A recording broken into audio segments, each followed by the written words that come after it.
ନମସ୍କାର। ଆଜି ଶନିବାର ଫେବୃଆରୀ 28 ତାରିଖର ଶୁଣିବାର ରାଶିଫଳ। ମେଷ, ଶାରୀରିକ ସୁସ୍ଥତା ସାଙ୍ଗକୁ ଆର୍ଥିକ ଅଭିବୃଦ୍ଧି ଜନିତ ମାନସିକ ସ୍ଥିତି ଭଲ ରହିବ। ସହକର୍ମୀଙ୍କ ପରୋକ୍ଷ ଶତ୍ରୁତା ଜନିତ କାର୍ଯ୍ୟହାନି ଘଟିପାରେ। କୃତ୍ତିକା ନକ୍ଷତ୍ର ସକାଶେ ପ୍ରତ୍ୟେକ କାମ ନିର୍ଦ୍ଦିଷ୍ଟ ସମୟରେ ସମ୍ପନ୍ନ ହେବା କଷ୍ଟକର ହେବ।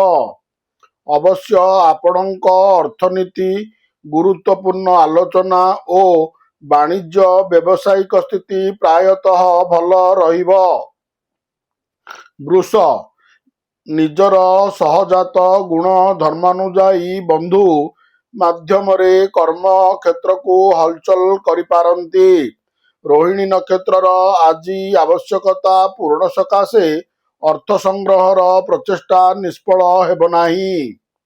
ଅଫିସର କାର୍ଯ୍ୟବ୍ୟସ୍ତତା ଯୋଗୁଁ ଘରୋଇ କାମ ବାଧାପ୍ରାପ୍ତ ହୋଇପାରେ। ସାହିତ୍ୟ, କ୍ରୀଡ଼ା, ସଙ୍ଗୀତ, ବାଣିଜ୍ୟ ଓ ପରିବହନରେ ପ୍ରତିଦ୍ୱନ୍ଦ୍ୱିତା ବଢ଼ିପାରେ। ମିଥୁନ, କର୍ମକ୍ଷେତ୍ରରେ ଆଲୋଚନାର ଶେଷ ପର୍ଯ୍ୟାୟରେ ବିବାଦୀୟ ସ୍ଥିତି ସଫଳତାକୁ ସ୍ଥଗିତ ରଖି ଦେଇପାରେ। ଗ୍ରହ ସ୍ଥିତିର ଦୁର୍ବଳତା କାରଣରୁ ଖୋଜୁଥିବା ଜିନିଷର ସନ୍ଧାନ ଡେରିରେ ମିଳିବ। ଆଜିର ଆର୍ଥିକ ସ୍ଥିତି, ପାରିବାରିକ ପରିସ୍ଥିତି ଓ ଆନୁଷ୍ଠାନିକ କ୍ଷେତ୍ର ଭଲ ରହି ନପାରେ। ମୃଗଶିରା ନକ୍ଷତ୍ର ବନ୍ଧୁଙ୍କ ସାହାଯ୍ୟ ଲାଭ କରିବେ। କର୍କଟ, କର୍ମକ୍ଷେତ୍ରରେ ମନ ଯେମିତି ଚାହୁଁଛି ତଦାନୁଯାୟୀ କାମ ସମ୍ପନ୍ନ ହୋଇ ନପାରେ। କୌଣସି ବିଜାତୀୟ ବ୍ୟକ୍ତି ପରିସ୍ଥିତିକୁ ଓଲଟାପଲଟା କରିଦେଇ ପାରନ୍ତି। ପୁଷ୍ୟା ନକ୍ଷତ୍ରର ଆର୍ଥିକ ଅନଟନ ରହିଥିଲେ ମଧ୍ୟ ବନ୍ଧୁଙ୍କ ସାହାଯ୍ୟ ପରିସ୍ଥିତିକୁ ସମ୍ଭାଳି ନେଇ ପାରିବ। ସାଂସ୍କୃତିକ କାର୍ଯ୍ୟକ୍ରମକୁ ନିମନ୍ତ୍ରିତ ହୋଇ ଉଚ୍ଚ ସମ୍ମାନ ପାଇବେ। ସିଂହ, ଉତ୍ତର ଫାଲ୍ଗୁନୀ ନକ୍ଷତ୍ର କର୍ମକ୍ଷେତ୍ରରେ ଉପରିସ୍ଥ କର୍ମଚାରୀଙ୍କ ପ୍ରତ୍ୟେକ କଥାକୁ ଠିକ୍ ଭାବେ ବୁଝି ପାରିବେ ନାହିଁ। ବ୍ୟବସାୟ କ୍ଷେତ୍ରରୁ ଅଂଶଧନ ହିସାବରେ ଅଧିକ ଧନ ପାଇ ଖୁସି ହେବେ। ପଦାଧିକାରୀଙ୍କ ଆଦେଶ ପତ୍ରାନୁଯାୟୀ ଦୂରଯାତ୍ରା କରିପାରନ୍ତି। ବନ୍ଧୁ ଅସହଯୋଗ ମନୋବୃତ୍ତି ପୋଷଣ କରି ସମସ୍ୟା ସୃଷ୍ଟି କରିପାରନ୍ତି। କନ୍ୟା, ଦୀର୍ଘଦିନର ଆଶା ପୂରଣ ଦିଗରେ ସହକର୍ମୀଙ୍କ ସାହାଯ୍ୟ ଅବିସ୍ମରଣୀୟ ରହିବ। ହସ୍ତା ନକ୍ଷତ୍ର ନୂତନ କର୍ମସଂସ୍ଥାନ ପାଇଁ ମନ ବଳାଇ ପାରନ୍ତି। ବନ୍ଧୁଙ୍କ ପରାମର୍ଶରେ ଭାଇଙ୍କ ଆରୋଗ୍ୟ ଲାଭ ପାଇଁ ଦେବାର୍ଚ୍ଚନାକୁ ମାଧ୍ୟମ ରୂପେ ଗ୍ରହଣ କରିବେ। ପାରିବାରିକ, ଆର୍ଥିକ, ସାମାଜିକ ଓ ରାଜନୈତିକ ପତିଆରା ବୃଦ୍ଧି ପାଇବ। ତୁଳା, ନୂତନ ଯୋଜନାରମ୍ଭରେ ବନ୍ଧୁବର୍ଗଙ୍କ ସହାନୁଭୂତି ପାଇ ଖୁସି ହେବେ। କିନ୍ତୁ ଘର କାମ ଛାଡ଼ି ବାହାର କାମରେ ବେଶୀ ସମୟ କଟାଇବାକୁ ପଡ଼ିପାରେ। କର୍ମକ୍ଷେତ୍ରରେ କିମ୍ବା ଆଲୋଚନା ପରିସରରେ ପଦସ୍ଥ ବ୍ୟକ୍ତିଙ୍କ ସାନ୍ନିଧ୍ୟରୁ ଉପକୃତ ହେବେ। ସ୍ୱାତି ନକ୍ଷତ୍ର ସହକର୍ମୀଙ୍କ ସାହାଯ୍ୟ ଓ ସହାନୁଭୂତିରୁ ମୂଲ୍ୟବାନ ଦ୍ରବ୍ୟ ପାଇପାରନ୍ତି। ବିଛା, ବିଭିନ୍ନ ସମସ୍ୟା ମଧ୍ୟରେ ଭାବୁଥିବା କଥାଟି ବନ୍ଧୁଙ୍କୁ କହିବାରେ ପଛେଇ ଯିବେ। ଫଳତଃ ପାଇବା ସକାଶେ ଅନୁକୂଳ ସ୍ଥିତି ଥିଲେ ମଧ୍ୟ ସୁଯୋଗ ହାତଛଡ଼ା ହୋଇପାରେ।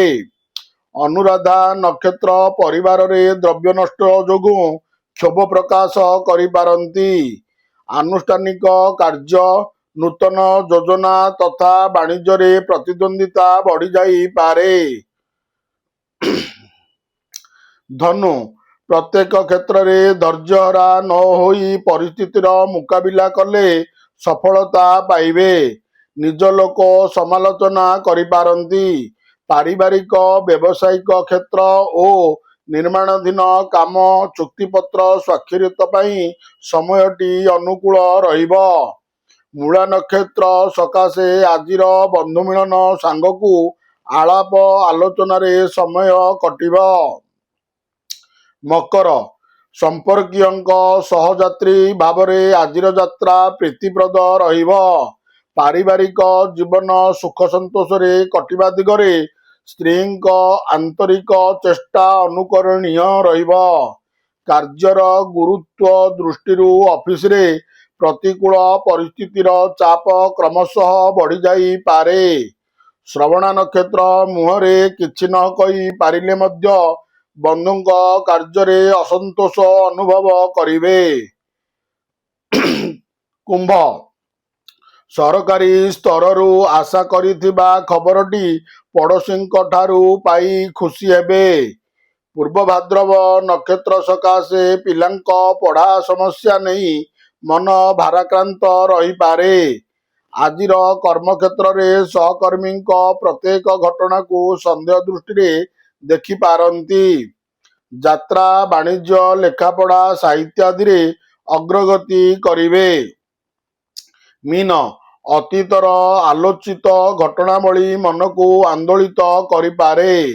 ଭାଗୁଆଳୀଙ୍କ ଉପରେ ସନ୍ଦେହ ବୃଦ୍ଧି କାରଣରୁ ବ୍ୟବସାୟରେ ଭାରାକ୍ରାନ୍ତ ରହିବ। ଅଧୈର୍ଯ୍ୟ ନ ହୋଇ ସମୟକୁ ଅପେକ୍ଷା କଲେ କାର୍ଯ୍ୟ ସାଧିତ ହେବେ। ଉତ୍ତର ଭାଦ୍ରବ ନକ୍ଷତ୍ରର ସଭା ସମିତିରେ ନୂତନ ଯୋଜନା ସମ୍ପର୍କୀୟ ଆଲୋଚନା ଫଳପ୍ରଦ ହେବ। ନମସ୍କାର, ଜୟ ଜଗନ୍ନାଥ।